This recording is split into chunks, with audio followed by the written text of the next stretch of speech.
On This Week in Enterprise Tech, it's Interop, Interop, Interop. Twyett on the set. Netcasts you love. From people you trust. This is Twit.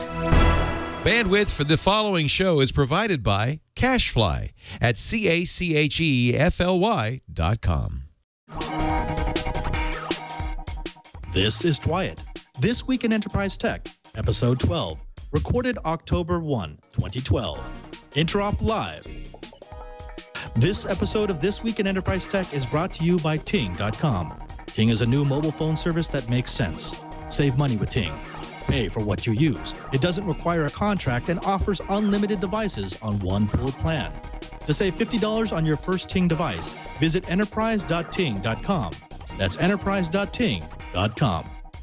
And by MailRoute. MailRoute is email filtering in the cloud for companies of any size. If you're tired of little or no support from your email filtering service, then MailRoute is the answer for you. For 10% off the life of your account, visit mailroute.net. Click the sign up button and enter the promo code ENTERPRISE. And by Social Media Solutions from SAP. If you're a social media manager at a large enterprise, gain insight and engage in social media in a systematic way with Social Media Solutions from SAP. Learn more at sap.com/twit.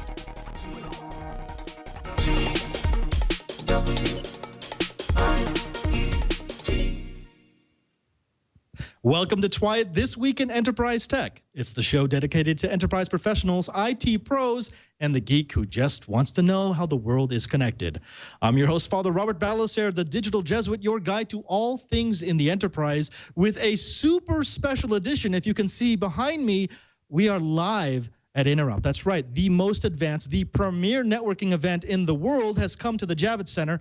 And I'm joined by a special guest here, Mr. Glenn Evans, who happens to be the lead engineer for Interop. Glenn, thank you very much for coming on. Thanks, Padre. Glad to be here. You want to say a little bit about what your job here is at Interop and how you guide the rest of us? I'd like to. I really don't know what to say. My basic job spec is to keep you guys under control. Keep us under control, and you're doing a bang-up job, by the way. The secondary part of that is to build a network that all the attendees and exhibitors can connect to and get out to the internet and also demonstrate their whatever technology they're trying to sell in the booth. All right, exactly. Now we're going to get back to that because Interop is a unique experience. It's a unique networking event. But before we get into that, we do have one more member of the panel, and that is the ever-present, the ever-lovable Mr. Brian Chi. Mr. Chi, where are you located at the moment? You need to turn off that mute. Yeah, sorry about that. Yeah, I'm in InteropNet NOC, and I just got the wireless guys confirming that, yes, indeed, we did have a snorkel lift go by and drop our point-to-point wireless link, and that's what caused the dropout. Yeah, exactly. But, that's all good because we hear about that. I mean, one of the nice things about Interop is we are here to put the tech that we see and the tech that we market and the tech that we talk about actually into a production network where the rubber hits the road. Glenn, tell me, what is Interop? How did it come about? And, why is it different than other shows? Well, Interop sort of started about 25 odd years ago down in Monterey, California. It was essentially designed as a test bed for new technology. Back in those days, routers were just coming out to the market. It was still experimental in a lot of respects.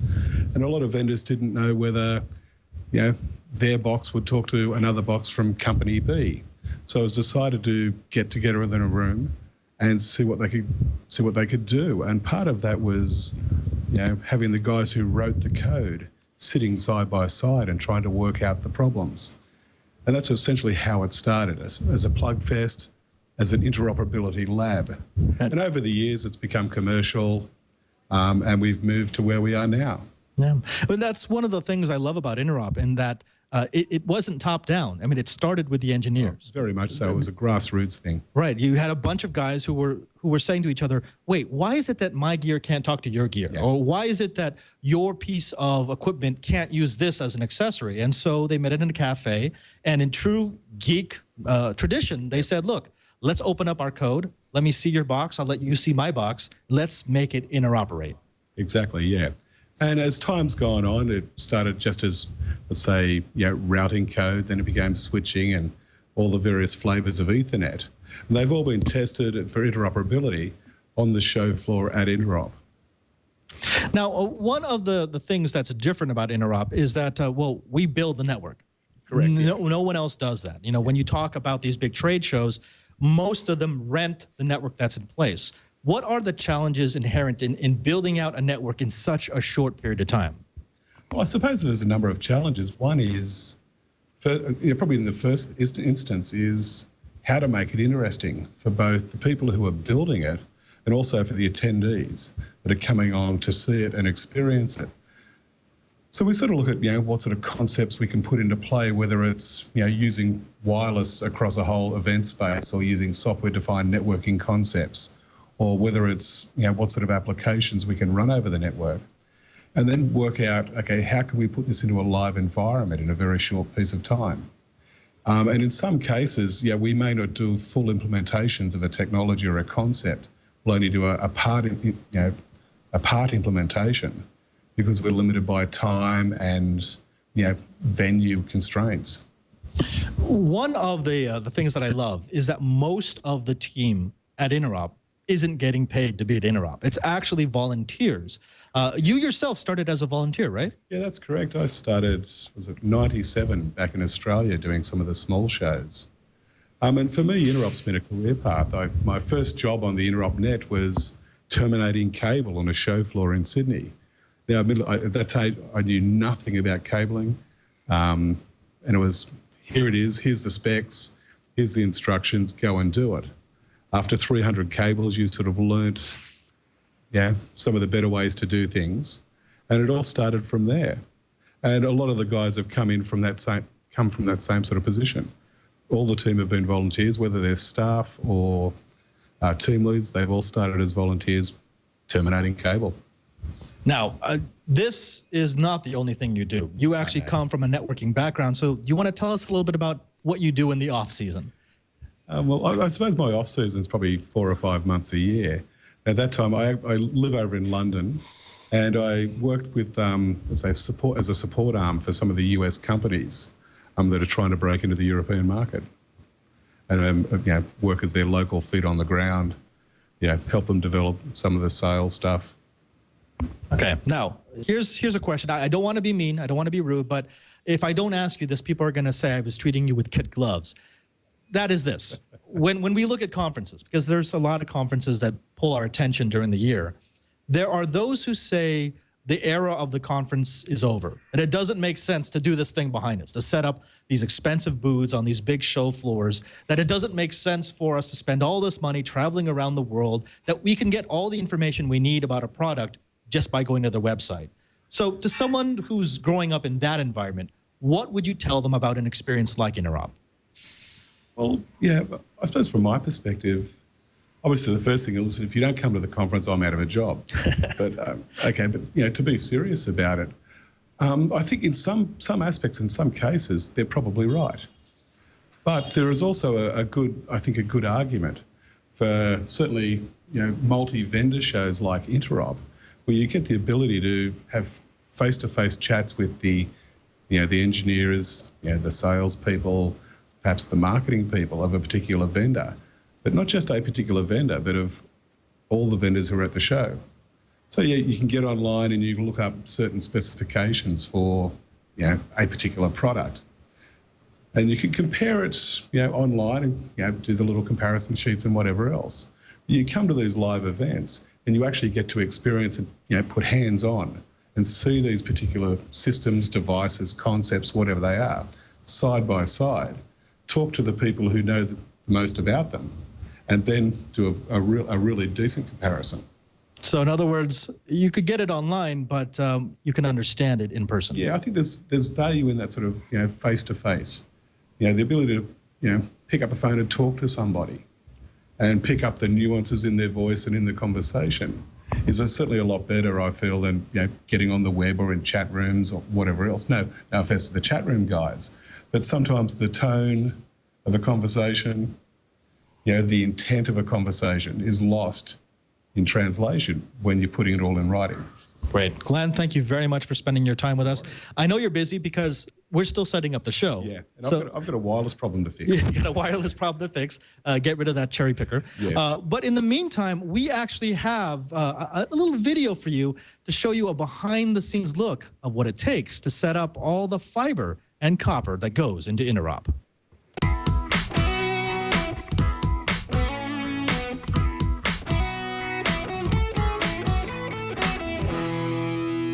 Hi, my name is Ed Gastel. I'm with JDSU, and I'm in the NOC here at InteropNet New York 2012. JDSU is the official test and measurement sponsor of Interop for 2012, and what I'm here to do is just talk a little bit about the kind of testing that we do for Interop. We really try to focus on doing proactive testing before we put any traffic onto the network versus reactive troubleshooting after there is traffic on the network and people on the network. So we do a lot of activities with various products to make sure that the network is really properly built from the ground up before any traffic is put onto it. So one of our very first things is for fiber. We use the Fiber Essentials Toolkit and we inspect all the fiber end faces, make sure that they're clean. If they're not clean, we clean them before we connect anything up. So we have a lot of SC and LC, just duplex fiber. And we also have MPO, so 12 strands of fiber within a single connector. So we inspect them all first because if you have any dirt or debris, you're going to have a couple things. You're going to have contamination of the other end face that you mate with, and you're also going to have excessive loss. So we've seen in some cases at least 8 dB of loss due to a dirty end face connector. Really makes the difference between a link working or not working. So again, all the fiber in the network has been inspected, it's been cleaned before we connect up, so we're really sure that we're not going to have a problem due to a dirty fiber end face. Once we've done that, we then, for all the fiber links, we certify them with the Certifier 40G, and that does a loss and length measurement of the fiber so that we make sure that we're in our length budget, usually 550 meters for gigabit Ethernet, and also our loss budget, which is typically with the type of fiber that we have here, about 4.5 dB. So we set it up so that we can just do a pass-fail analysis for the loss and length, and then provided that we're within our tolerances, we then can connect up and be very confident that our Ethernet is going to work very well across that fiber. This Certifier 40G we also use for the copper backbone links, and again we do a certification to the Category 5E cabling standards, make sure it passes all of that so that we know for sure that gigabit Ethernet, electrical gigabit Ethernet will work over those backbone links. Moving over to here, we have the T-Bird 5800, which we use along with some T-Bird 6000s that we have out in the co-location facilities. And this product is really more of a layer 2, layer 3, layer 4 tester, so your IP, your Ethernet, TCP type of testing to make sure that we have the kind of throughput that we want to see. We use it to test the wide area network links out to the co-location facilities first, but then we also use it once the network is built to make sure that from all the different racks within the network, all the different access equipment, that we have the type of throughput that we would expect, again, at all those layers.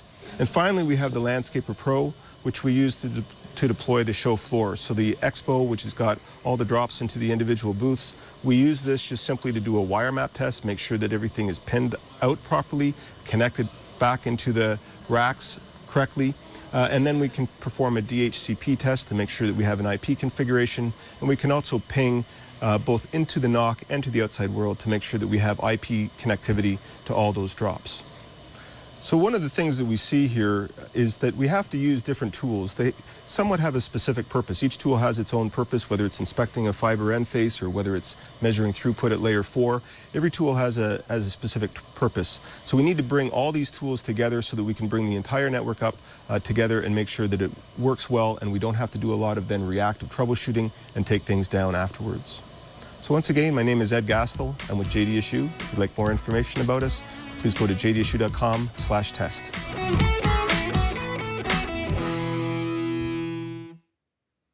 Now, Cheebert, you're still down in the NOC. I mean, you're a representative down on the show floor. So you have had a lot of experience cleaning fiber and making sure fiber is proper to deploy across the network. How important is it to inspect before you connect?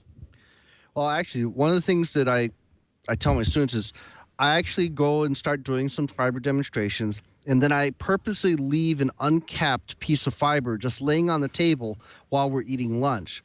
Just in the time that it takes, that we ate lunch, I put it back without cleaning. I put it back under the microscope, and it was covered by a pretty clear and thick layer of dust just from sitting out during lunch.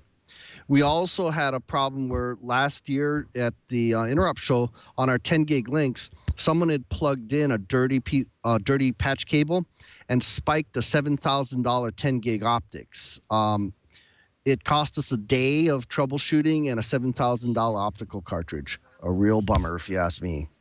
Right. A lot of people don't realize that if you plug in a dirty piece of fiber, it's not just that the connection may not work. It's that you could be contaminating the SFP or the port that you're plugging it into. And if you can't clean it, I mean, you're going to have to go send it out to get it either replaced or repaired. So we're joined here by a guest who has some special knowledge on the topic, Mr. Mark Sullivan, who's also one of the team leads here at Interrupt. Mark, thank you very much for coming on. Thank you very much for having me. You're the physical guy, and that means something very specific in Interrupt before you all go crazy. You're the guy who handles the physical network. You make sure the connections work. You make sure the copper is good, the fiber is good. What strategies have you put in place to make sure that we do actually clean the fiber before we start plugging in all our modules? Certainly. We work from the standpoint that no piece of fiber is ever clean at any time. Every time we patch something into the network, before we do that, we clean it. If we're going to move it, and it's been some time since we've patched it before, we'll go back and we'll clean it again. And as far as teaching people, because Interrupt is all about teaching them. I mean, we teach our ITMs, our new volunteers. We let them get their hands on to the fiber. Isn't there sort of, well, a conflict of interest? We're trying to create a production network, and it's not always a good idea to give a $10,000 SFP to a novice. Right. You would think that, but most ITMs that are coming to the show are practicing a high degree of care with the equipment. Most of the ITMs have quite a bit of industry experience. They just come here so that they can have kind of a new experience, if you will, or maybe sometimes get themselves out of their comfort zone. So we actually feel comfortable putting in their hands, millions and millions of dollars worth of equipment because they may not get the opportunity to do that in other locations. And literally, it is millions of dollars. Absolutely. I mean, one of the coolest things that you get to do if you ever do become an Interrupt volunteer is you get to go to the hot stage in California where we build everything. Because, I mean, there's empty racks, there's a lot of equipment, and it needs to be put together and configured. Yes, absolutely. Okay. Now, you are a volunteer, right? So you're not getting paid for this. So what's your day job? So my day job, I work for Ascent Technical Group, and primarily we spend our time working on acquisitions and divestitures from a technical standpoint. We go in, we help a corporation separate away their network or add their network into the new acquisition. Okay. Well, I want to thank you for coming on. I want to thank you for talking about your role here at Interrupt. It is fascinating to see us put together the network that drives the services that keeps all our vendors and our users happy. You know what else keeps vendors and users happy? When they can stay connected. And this is why I want to thank one of our brand new sponsors for TWIET, Ting. Now, you might be asking yourself, what is Ting? Well, Ting is and they call themselves this, a no BS mobile service. Ting is a reseller of nationwide Sprint network service. So how is Ting different? Well, it's a no contract, no early termination fee, truly and completely free, contract-free, no early termination-free service. It's not bundling or ride-along services. You get to choose from extra small to extra large for voice minutes, for text messages, and megabytes of data, all billed separately. There are no overage charges or penalties. If you use more than you thought you would, you just pay for what you use. You also get credits on unused services. If you use less than you thought you would, Ting drops down to the level that you hit and credits the difference on your next bill. No, there are no add-on charges, voicemail, caller ID, tethering, hotspot, three-way calling, call forwarding, and all other features are part of an all-you-can-eat service. There are no add-on charges and no surprises. Now, you get unlimited devices on one plan. That means you get to share your pooled resources, minutes, messages, megabytes. Each device on the plan costs a flat $6 extra per month, but the resources that you already bought, the data plan, the voice plan, the messaging plan, you get to share it between all the devices you have on your plan. It's a powerful online service that has an online account control panel. You take control of your account, your usage, and your bills in one powerful, easy-to-use control panel that's available 24 hours a day. Also, it's not just online service. It's a no-holds-barred customer service. You can call them at 1-855-TING-FTW anytime between 8 a.m. and 8 o'clock p.m. Eastern Time, and a real person will pick up the phone. It's a fantastic way to mobile. It's a fantastic way to connect. It's a fantastic way to Ting. Now, I want you to visit Ting today at enterprise.ting.com. Save money and better manage your mobile minutes with Ting. Check out their savings calculator and see how much you or your company can save. My viewers also save $50 on their first Ting device when you sign up. So visit enterprise.ting.com and start saving today. I thank Ting for their support of This Week in Enterprise Tech. We continue our behind-the-scenes look at Interop with a glance into the colo.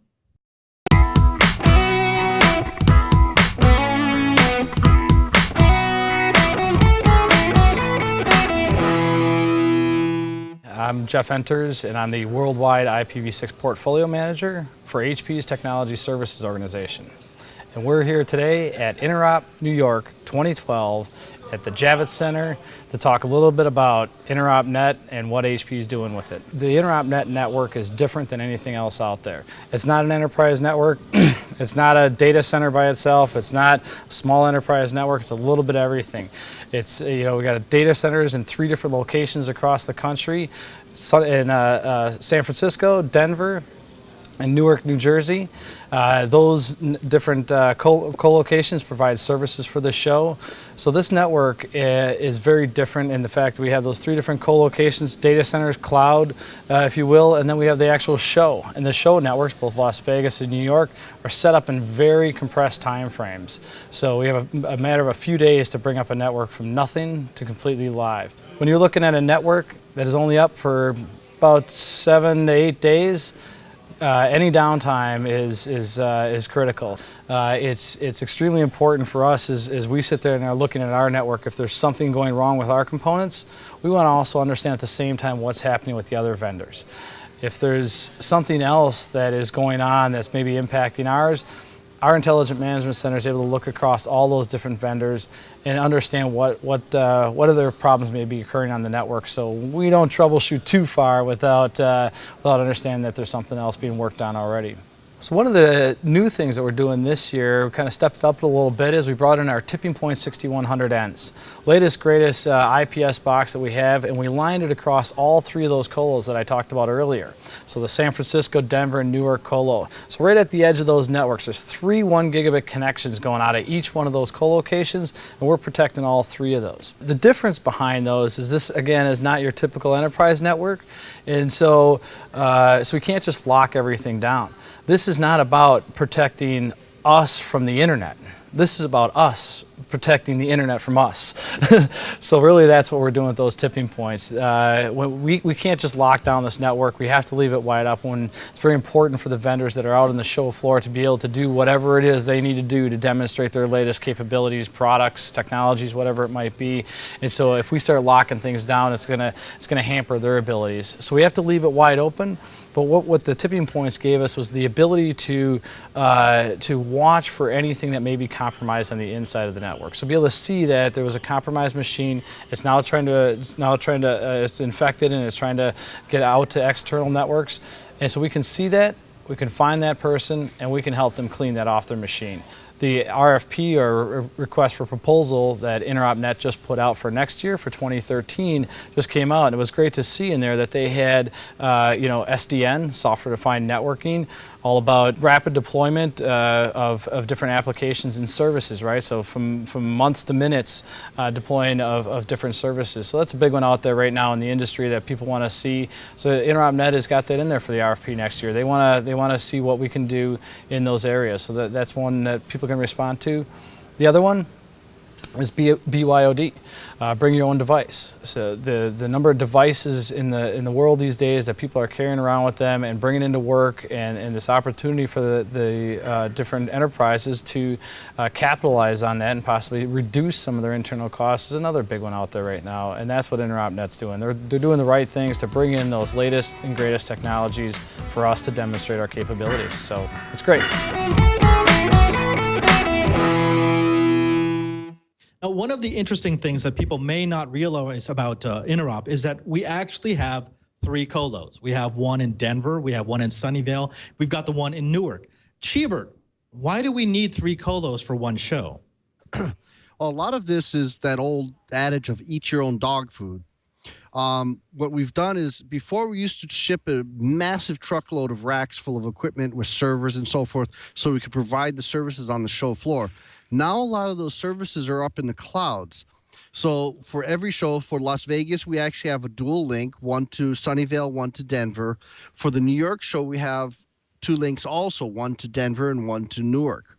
That way, if any one connection should have a problem, say like some idiot goes and digs without checking and cuts the fiber, we still have a connection to the secondary link, and each of the colos are then cross-connected. It gives us the ability to keep more of our services running all year round, and it also gives us the ability to shift some of that load back and forth.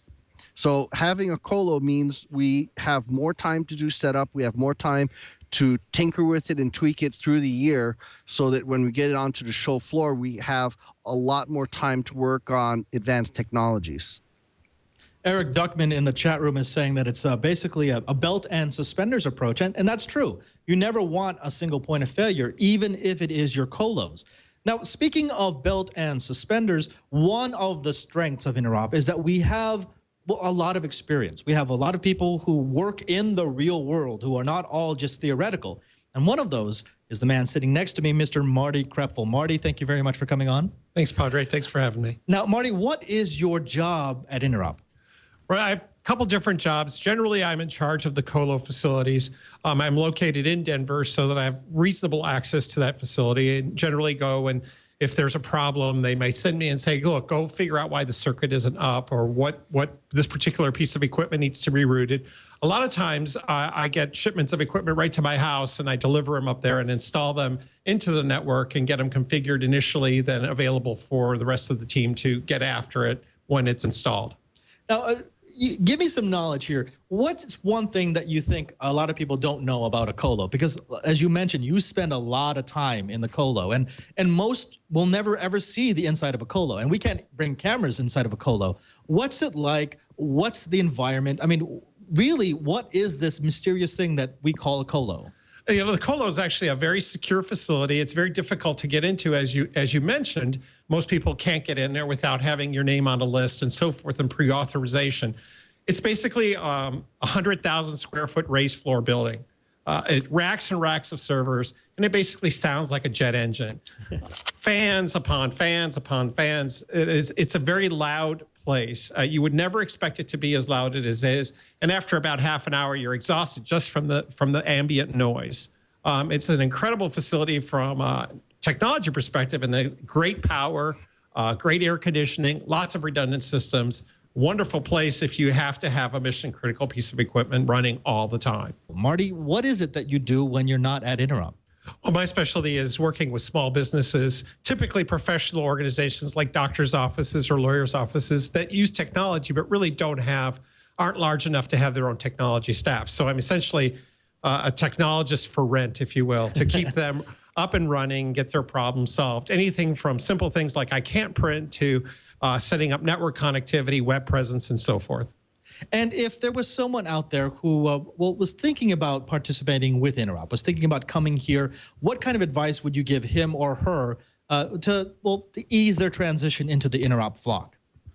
You know, I think one of the first things to do is just come to the show, see what it's about, see what it feels like, pick up on the energy. I mean, one of the things that Glenn mentioned was, that there is definitely an advantage of being at the show. And I think one of the things that I've always taken away from the show is just an incredible energy and enthusiasm that people have for their technology and for the general technology that is shown at the show.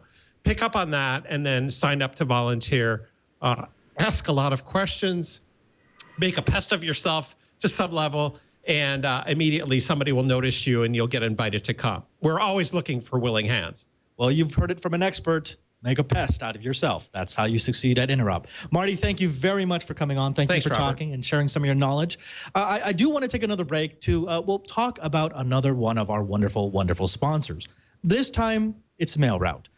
Do you need a way to have maximum no spam? Or are you already doing some kind of email filtering, but you're unhappy with the level of service that you get from your provider? If that's the case, then you need to try out MailRoute. Now, MailRoute is a different kind of email service. They're in the cloud. They put all their services in the cloud, so you know you're going to have maximum availability. They also offer live support. That's one of these things that, well, it's taken for granted until you don't have it. They give you a live person to call Monday through Friday, business hours, 6 a.m. to 8 o'clock p.m. Pacific time.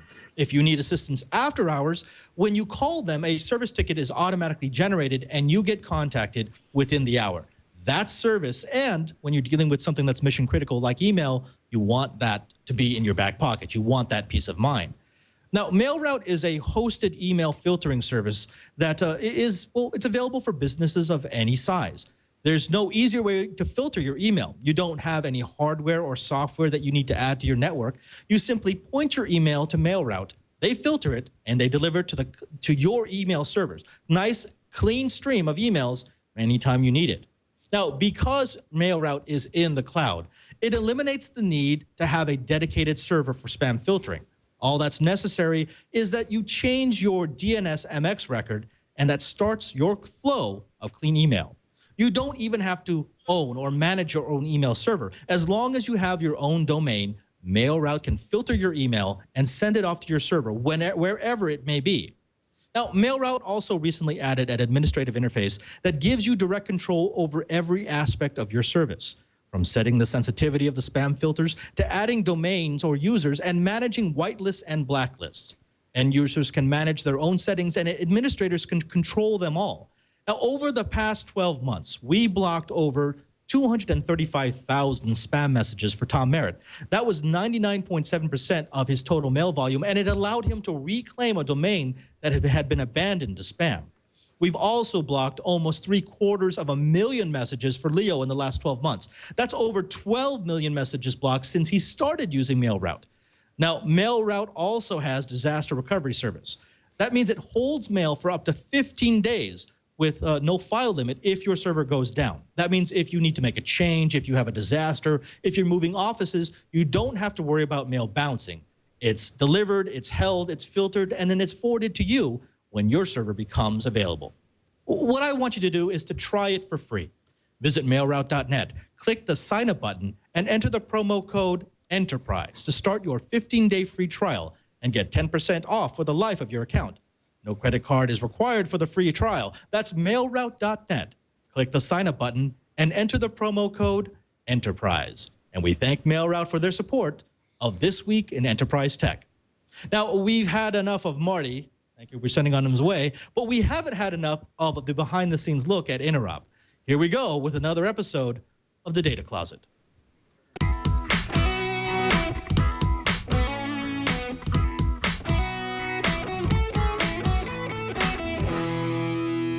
Hello, my name is Ken Bocchino. I'm a senior consultant with F5 Networks. I'm here at the NOC, the Network Operations Center here in New York City, 2012.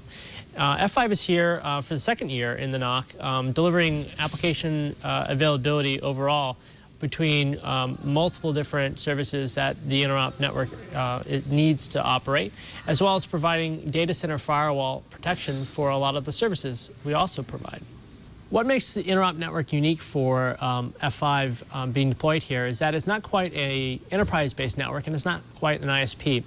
We actually are kind of in a hybrid mode where we have attendees that are coming by the thousands into the show, and they need base services that are highly available, 5 nines, and we also have vendors that are here at the show that are looking for highly available network connectivity, more like an ISP.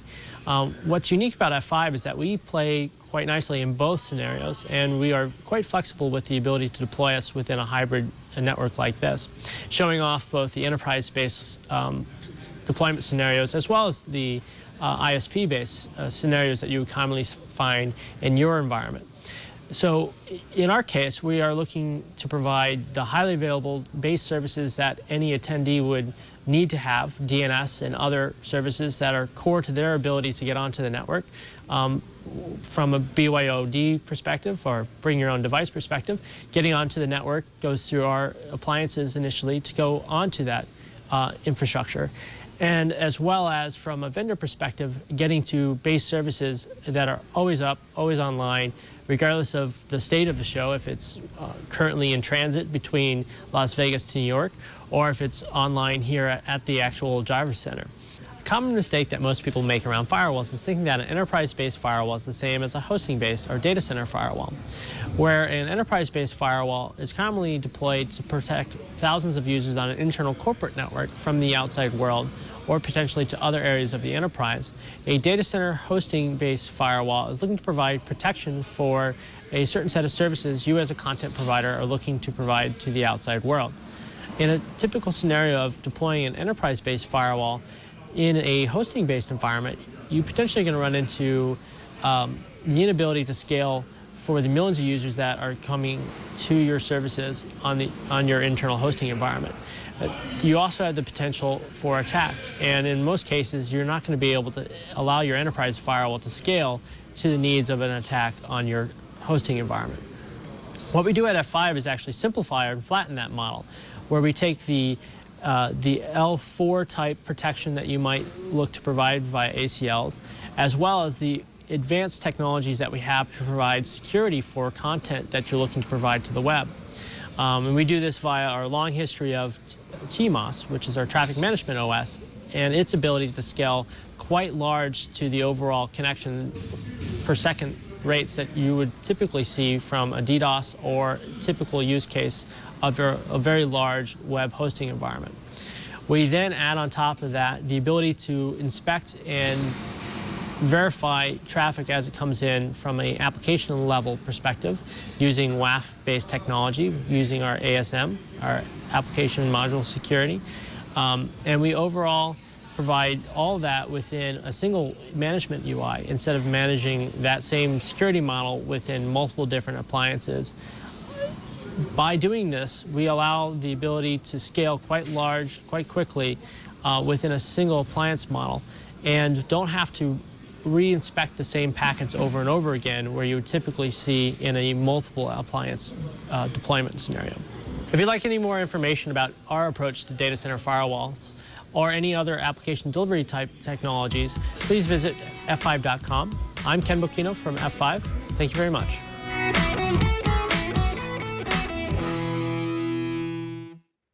Joining us now is, the master of our externals, Mr. Brandon Ross. Brandon, thank you very much for coming on. Of course, of course. Now, I've already sort of hinted at it, but what is your role at Interop?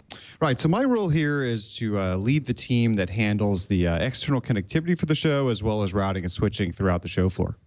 Now, this used to be a different kind of job when we had all of the equipment on location. When we had all the servers and all the switches actually on the show floor, pretty much all we had to do was connect back to the colo.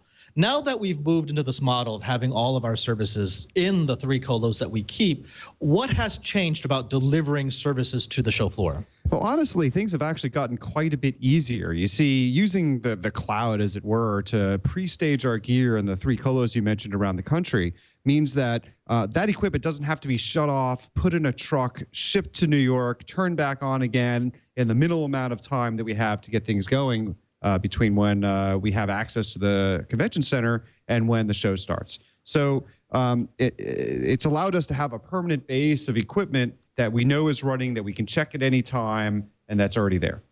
Now, Chibert, you've also had experience with delivering externals, with making sure that our connectivity stays up. And one of the topics that we consistently bring up on Twight is this idea of, as services are moving into the cloud, it becomes more and more reliable as long as you trust your externals. What does Interop teach us about those externals? Well, Interop's always had this. Am I on mute again? No. Okay, sorry. Interop's taught us that redundancy is not a bad thing, and being paranoid isn't a bad thing either. We have had cases where we were actually hit by a cable cut by a contractor that somewhere along the line the documentation was bad and they were digging in the wrong place. But because we had a redundant link, nobody on the show floor actually noticed that we were down. We designed in that kind of redundancy. And in the past, even when the networks weren't as reliable, in the mid-90s, Interop was actually running a 5-layer redundant network. And we could actually switch to a complete backup fiber infrastructure within the show floor in case one of the snorkel lifts dragged down some of our fiber in the roof. So we plan for the worst and hope for the best. Now, speaking of planning for the worst and hoping for the best, what's the worst thing that's happened to Interop in your time on the show? Oh my! Well, there was one incident that was very similar to what Chibert just described, where a lift went under a trestle that was carrying a large bundle of fiber and nearly caused a large problem. Luckily, it was just as the show ended, so I don't think it ended up being that big of a disaster. But we've had all kinds of things happen. You know, there's been issues with connectivity to the outside world. There's been internal connectivity problems. Most importantly, there's been hardware damage because of certain things that we've done and the certain ways that we deploy a network that you wouldn't normally do in a normal enterprise environment. Now, also, when we're talking about an enterprise environment, we have a weird thing here going on where we're this hybrid. Two of our videos have mentioned that we're not quite an enterprise network. We're not quite an ISP network. What does that mean exactly? I mean, what's the honest to goodness layman's term difference between an enterprise and an ISP network? Well, you know, in an enterprise network, you can easily control all of the elements. Anything connected to your enterprise environment, you control, right? You control your desktops, you control your servers, you control what services are running on them. In a service provider environment, you don't have that luxury. In a service provider environment, all kinds of different people are connecting to your network with all kinds of different equipment, and you only control the network to a certain point, and after that point, the customer or the client controls it. Okay. Now, like most of the other people here, you don't work for UBM. You're a volunteer. You volunteer your time to participate in Interop. What is it that you do in the real world? That's right. Me and my partners own a professional services company called Network Utility Force. We provide professional services to deploy networks like Interop for both enterprises and service providers, especially these kinds of new hybrid networks that we're talking about a lot, that a lot of enterprises rather are finding themselves in. Unlike the old days where, like I was describing earlier, you control all the pieces of your network.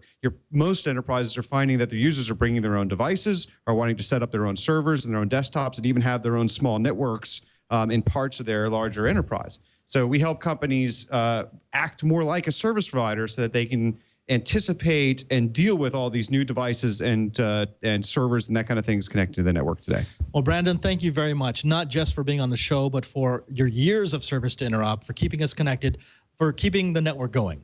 You're very welcome. Thanks for having me.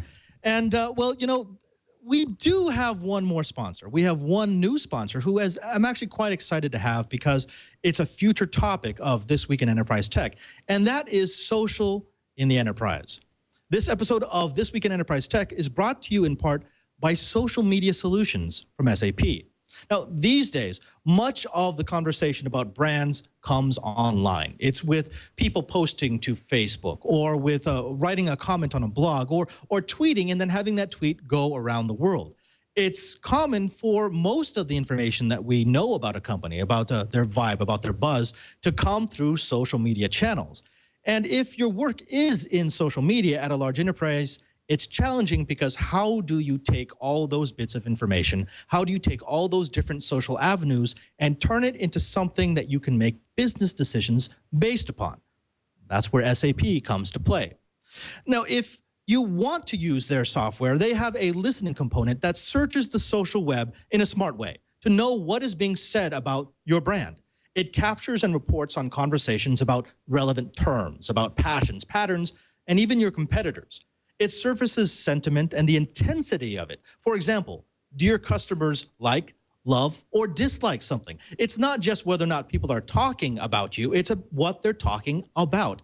That's something that's important if you're going to be doing work in the social realm. It helps you build better products by incorporating real-time customer feedback into your innovation efforts. It also helps you identify customers who are ready to buy. It's like a social CRM based on buying signals that they're sending via social media. And it uses natural language processing, or NLP, to intelligently and automatically know the difference between similar statements. For example, it knows the difference between this app has never been good and this app has never been this good. It's actually able to understand language. That's something that we want out of our intelligent software. Now, the engaging component is the second aspect of SAP's social media solution service. It helps you improve customer service by allowing you to set rules about which messages to route to whom and how they should be dealt with.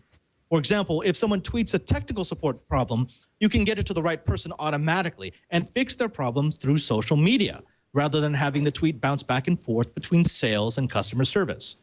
SAP Social Media Solutions from SAP gives you an accurate and real-time understanding of your brand's social media performance, and that's unparalleled power in the world of the social.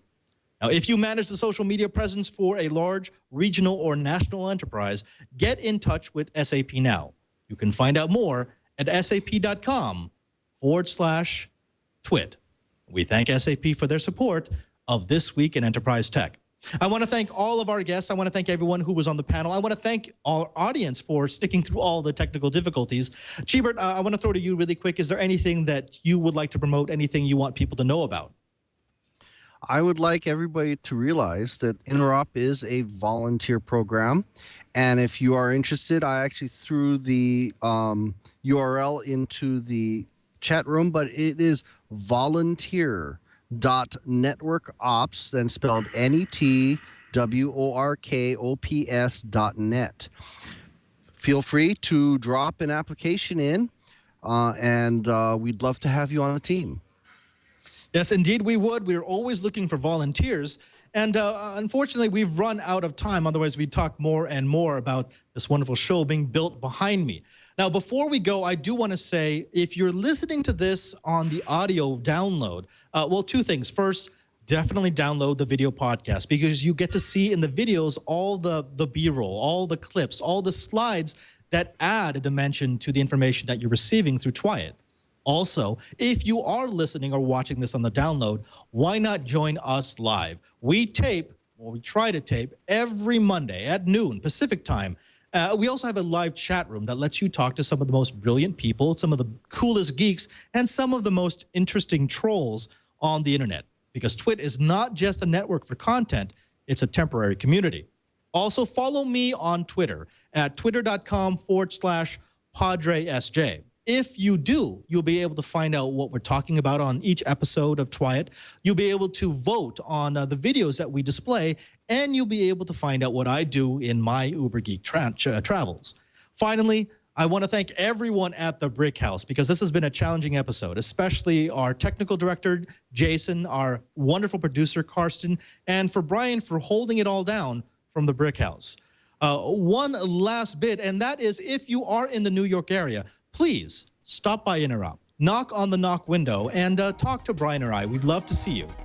Thank you very much for joining us. I'm Father Robert. And remember, if you want to know what's going on in the enterprise, just keep Twyat.